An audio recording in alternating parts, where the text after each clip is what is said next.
A hierarquia da gangue Del Lobos em Red Dead Online e Red Dead Redemption 2 é bem estruturada, contendo vários membros ocupando diferentes posições de liderança e influência, sem contar o fato deles possuírem uma grande liderança e membros notáveis do gênero feminino, algo bastante curioso e diferenciado naquela época. A gangue Del Lobos opera principalmente em New Austin, mas também tem presença nos estados de Ambarino, Lemoyne, West Elizabeth e New Hanover em Red Dead Online. Ou seja, em outras palavras, estaremos falando de uma gangue que atuou literalmente em todos os estados contidos dentro do jogo. O quê? Não acredito. Se estava à procura de um vídeo falando sobre toda a história referente aos Del Lobos, explicando suas subdivisões hierárquicas e o poder de influência que essa gangue proporcionou em Red Dead Online e Red Dead Redemption 2, acabou de encontrar o vídeo certo. Recentemente, venho trazendo aqui no canal toda a história e curiosidades sobre as gangues e organizações contidas em Red Dead Redemption 2. Lembrando que esse vídeo foi sugestão de nosso inscrito Guilherme Souza, e mesmo trazendo recentemente apenas um vídeo por semana, estou anotando todas as sugestões que são feitas nos comentários para que no dia que o tema de alguma sugestão for publicada, com certeza estarei mostrando no vídeo. Dito isso, se acomodem, peguem sua pipoca e sejam muito bem-vindos a mais um vídeo insano aqui em nosso canal Mundo Aberto Games.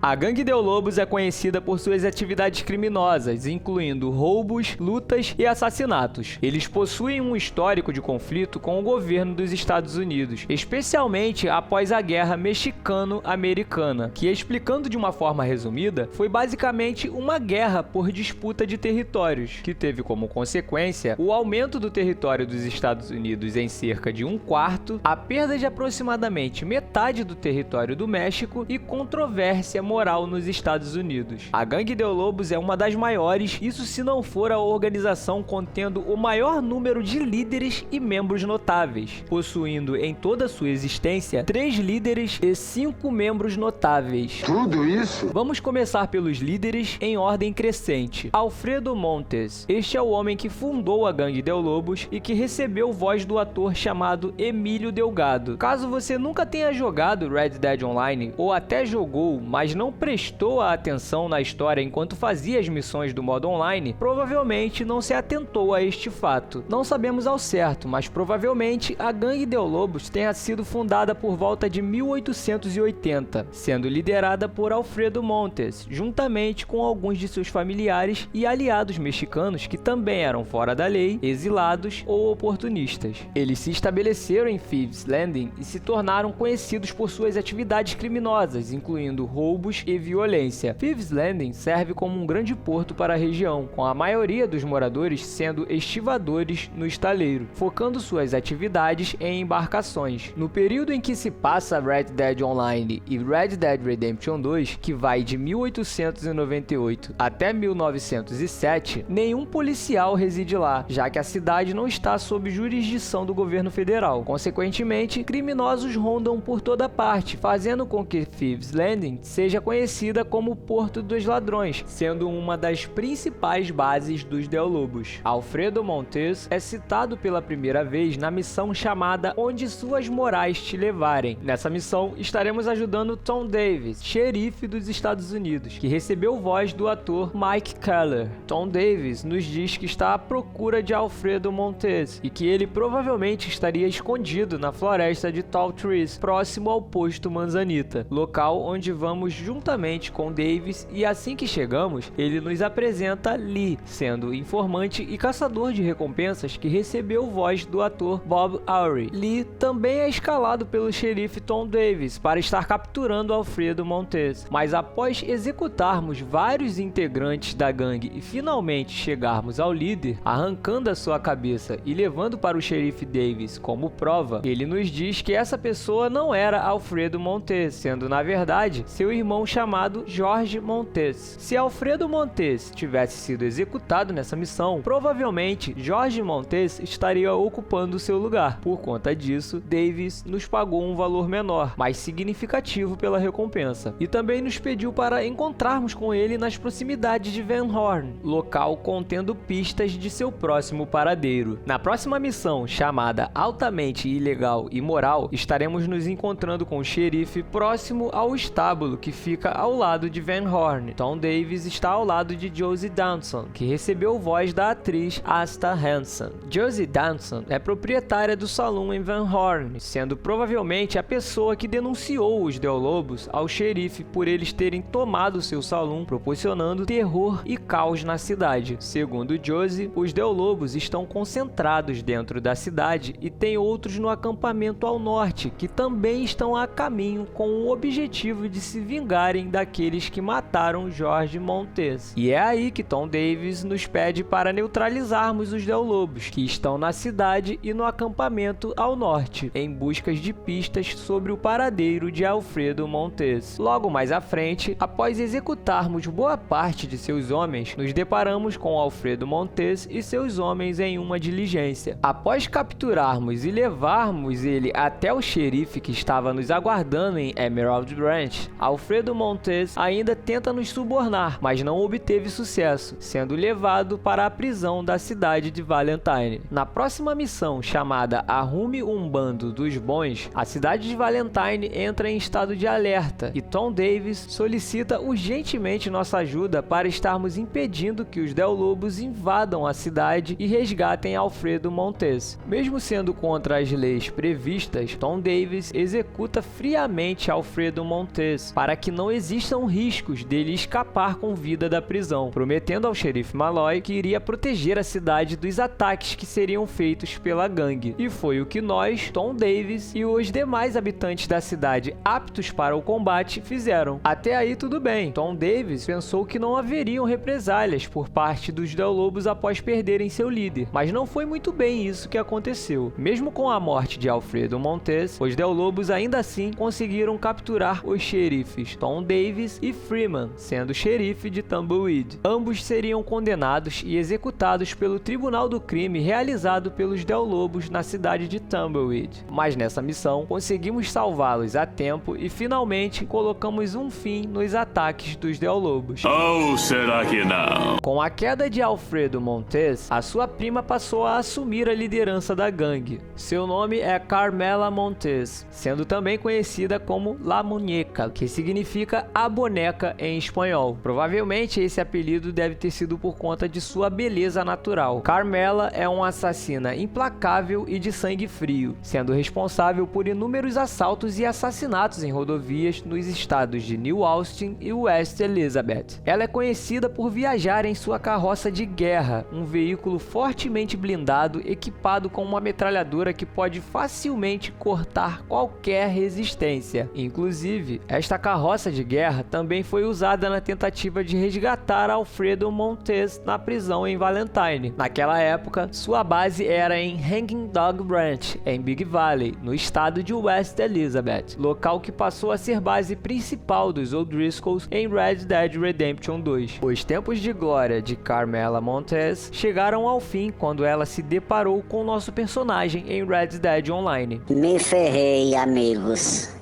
e amigas. O jogo não nos diz canonicamente o que verdadeiramente aconteceu com Carmela no momento em que se passa Red Dead Redemption 2, mas tendo em vista que provavelmente todos os procurados lendários foram condenados a perderem suas vidas pelos seus crimes, Carmela Montes não devia mais existir em 1899, mas por conta deste fato não ter sido muito bem esclarecido dentro do jogo, não sabemos de fato se a gangue possuía algum líder no período de 1899 até 1907, mas tendo em vista que não temos a data exata que o sucessor de Carmela passou a assumir a liderança, existe a possibilidade de no momento em que estamos jogando Red Dead Redemption 2, a gangue já está sendo liderada por Esteban Cortez, que recebeu voz do ator Gerard Rodrigues. Esteban está sendo procurado com recompensa de $65 por executar pessoas, roubar diligências e trens. Sua base é em Gaptooth Bridge, no estado de New Austin. Podemos estar capturando Esteban na missão de caçador de recompensas da cidade de Tumbleweed, entregando ele nas mãos do xerife Freeman, colocando finalmente um fim aos líderes da gangue Del Lobos. Partindo para os membros notáveis, temos uma outra criminosa do sexo feminino chamada Barbarella Alcazar, que recebeu voz da atriz Ana Isabel. Barbarella foi casada com Ricardo Alcazar, um notório assassino e membro da gangue Del Lobo. Após sua morte, ela continuou a se sustentar por meio de assaltos à mão armada e extorsão de viajantes, ganhando a reputação de ser tão implacável e sanguinária quanto seu ex-marido. Ela também se intitulava como sendo a rainha dos bandidos, formando uma grande gangue de homens que eram conhecidos por mostrar lealdade absoluta a ela. Barbarella também faz parte dos procurados lendários contidos em Red Dead Online, onde acabou encontrando seu fim ao se deparar conosco dentro do jogo. Temos também outro membro notável que é bastante conhecido, chamado Flaco Hernandez, que recebeu voz do ator Terry Connors, sendo um dos pistoleiros famosos dentro do jogo, onde podemos até mesmo estar tomando posse de sua arma após o executarmos. Uma rata!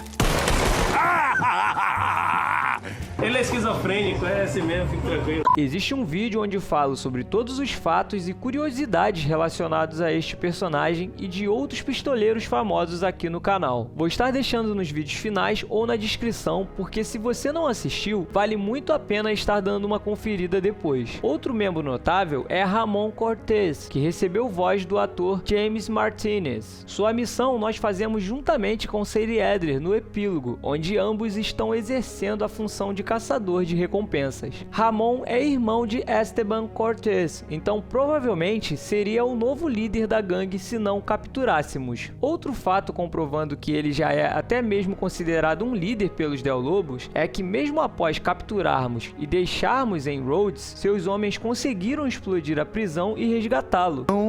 Mas sua liberdade não durou muito tempo. Logo após isso, seguimos em busca de Ramon, que mesmo recebendo a ajuda de seus homens para tentar escapar de barco que estava em uma base improvisada por eles nas proximidades. Descansar, né? E o cara não é de ferro. Acorda, cara! Acorda, caralho! Não obteve sucesso, sendo finalmente capturado. Se fod...